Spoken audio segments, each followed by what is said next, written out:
Hi children, a fine morning to you all. Today we are going to study about a simple electric motor. In the previous class we have seen the force acting on a conductor in electric and magnetic fields. So when a conductor is placed in magnetic and electric fields which are mutually perpendicular to each other, there is a deflection in the conductor because of the force. So this deflection is in linear motion, and how can we see this in rotatory motion? This can be seen in an electric motor. The electric motor. This electric motor converts electrical energy to mechanical energy. We can see this electric motor in many of the home appliances like fan, refrigerator, mixer, washing machine, computer, MP3 player, etc. Now let us see the construction of this electric motor. The electric motor principle: when a current carrying conductor is placed in an external magnetic field, it experiences a force. So here we can find two different fields. One is the electric field and the second one is the magnetic field. Because of these two fields, the conductor experiences a force. In the construction of an electric motor, we can see a coil, namely ABCD, in a rectangular frame. So this ABCD is called as the coil, which is made of a copper wire. The two ends of this copper wire, that is the coil, rectangular coil, is connected to split rings and brushes and then a battery. This rectangular coil is placed in between the two poles of a horseshoe magnet. We can see here the north pole and the south pole. The two ends of this rectangular coil are connected to split rings which are insulated from within inside, and these split rings are further connected to two conducting brushes. The, the split rings are namely P and Q, and an axle is placed in between through this split rings. The two split rings P and Q are further connected to brushes, the carbon brushes, which acts as conductors between the two split rings and the circuit, the battery. The brushes are named as X and Y. Here you can see the battery being connected to the two carbon brushes X and Y with the help of a switch. This is the construction of an electric motor.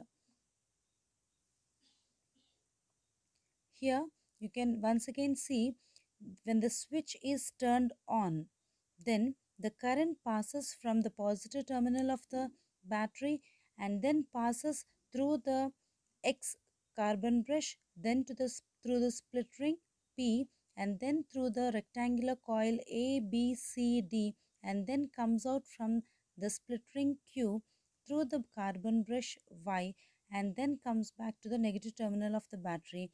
This is the direction of the electric current being passed through the coil. The electric current here is in perpendicular direction to the magnetic field applied. The magnetic field, the field lines move from north pole to south pole here. Here we can see the current being passed from AB arm to CD arm. The current direction is reverse in these two cases. AB it is in the upward direction and CD it is coming back in the downward direction. The current direction is reverse in these two cases. Now, when a current carrying conductor is placed in an external magnetic field, it experiences a force. Here we can see the two fields, the north pole and the south pole, that is a magnetic field, as well as the electric current being passed through the conductor. Because of these two fields, the force can be experienced in this conductor. The force acting on this conductor can be given by Fleming's left hand rule. As we have discussed earlier, the Fleming's left hand rule, to show the Fleming's left hand rule, stretch your left hand, the three fingers, the thumb, the forefinger, and the middle finger in such a way that those three are mutually perpendicular to each other. The thumb shows the force acting on the conductor, the forefinger shows the magnetic field, and the middle finger shows the current being passed through this coil. Now these three are mutually perpendicular to each other. Adjust this adjust your left hand in such a way that the current points towards the arm AB. The current points towards the arm AB. So adjust your hand in such a way that the middle finger is in direction AB. Then the magnetic field should be in the direction from north to south. North to south. Then you can see that the force is acted in the downward direction. So according to Fleming's left hand rule, you can see the current in you can see the middle finger pointing towards AB in the with the red mark there, and the magnetic field, that is a forefinger, in the direction north pole to south pole, and so the force acting on the conductor will be in the downward direction for the arm AB. So the arm AB will be moving in the downward direction according to Fleming's left hand rule. Coming to the arm CD. In the arm CD, the same Fleming's left hand rule will be applied. So here the magnetic field which is shown with the forefinger is from north pole to south pole, and the current direction is from C to D, that is outward. Then the force will be acting in the upward direction. So on arm AB the force is acting in the downward direction, and on the arm CD the force is acted on the in the upward direction. So because of these two forces, the complete coil, rectangular coil ABCD, will be moving in anti-clockwise direction.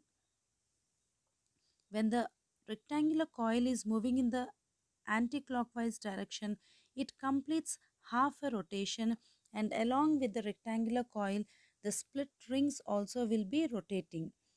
Now, the split ring P, which is in contact with brush X, will be coming in contact with brush Y, and the Q split ring will be coming in contact with brush X after half a rotation, as you can see in the figure. Now the arms AB and CD interchanged their positions after half a rotation. So AB took the position of CD and CD took the position of AB after half a rotation. And we can see the split ring P occupying the position of Q and Q occupying the position of P. Here the part which is in the box acts like a commutator, that is the split rings here acts like a commutator. What are these commutators? The commutators are used to reverse the direction of the current. Here, if the current direction is not reversed, then the rectangular coil will be rotating half, and again it reverses its direction, and only half of the part will be rotating. So that is of no use. We need a complete rotation of the coil for the electric motor to function. So how to make it a complete rotation? Using split rings, that is the commutators, which reverses the direction of electric current. So when the electric current direction is reversed, then the armature or the rectangular coil will be completing its complete full rotation. Here you can see the direction of current is reversed, then the direction of force also will be reversed. So same Fleming's left hand rule will be applied now also after half a rotation. When you apply Fleming's left hand rule here on arm DC, now the arm DC is in contact with positive terminal of the battery, and arm AB is in contact with the negative terminal of the battery. Here you can see the Fleming's left hand rule. Again stretch all the three fingers mutually perpendicular to each other, and the magnetic field from north pole to south pole, that is using your forefinger, and the current direction in your CD to from D to C, then the force acting on arm C will be in your downward direction. And similarly on arm AB, if you apply Fleming's left hand rule, it will be the force acting will be in the upward direction. So similar movement can be seen as we have seen in the earlier case. So CD will be moving in the downward direction and AB will be moving in the upward direction, and it completes a complete rotation here.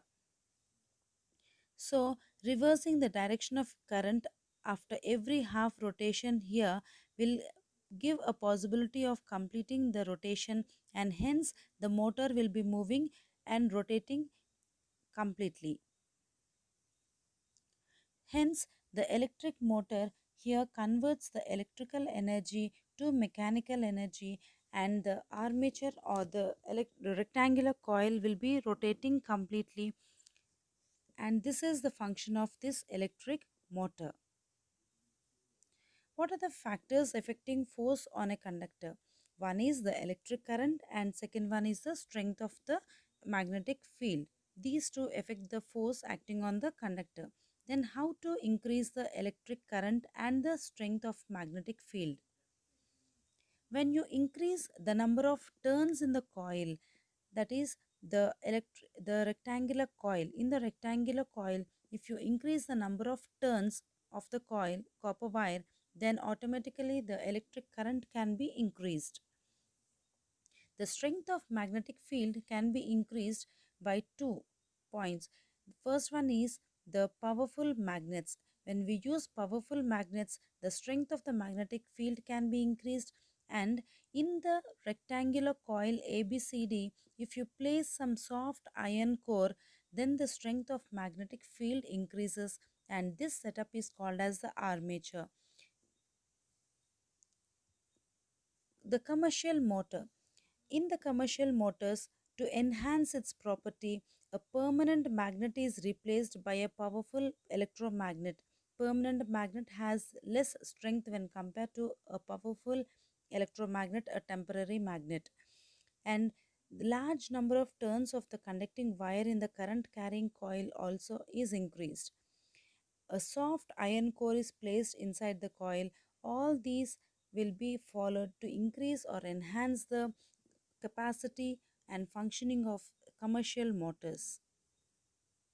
Let us give a small recap of what we have learned today.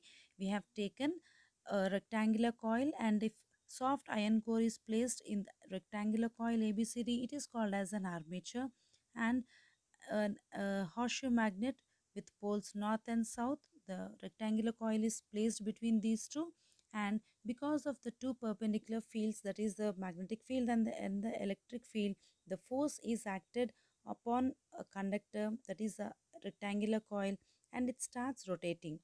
The split rings here P and Q acts as a commutator which reverses the direction periodically, and the carbon brushes here, they are they uh, they act as conductors between the rectangular coil and the battery, and the battery provides the electric current required. This is all about the working of electric motor, and we shall see the next topics in the next class. Till then, take care. Bye.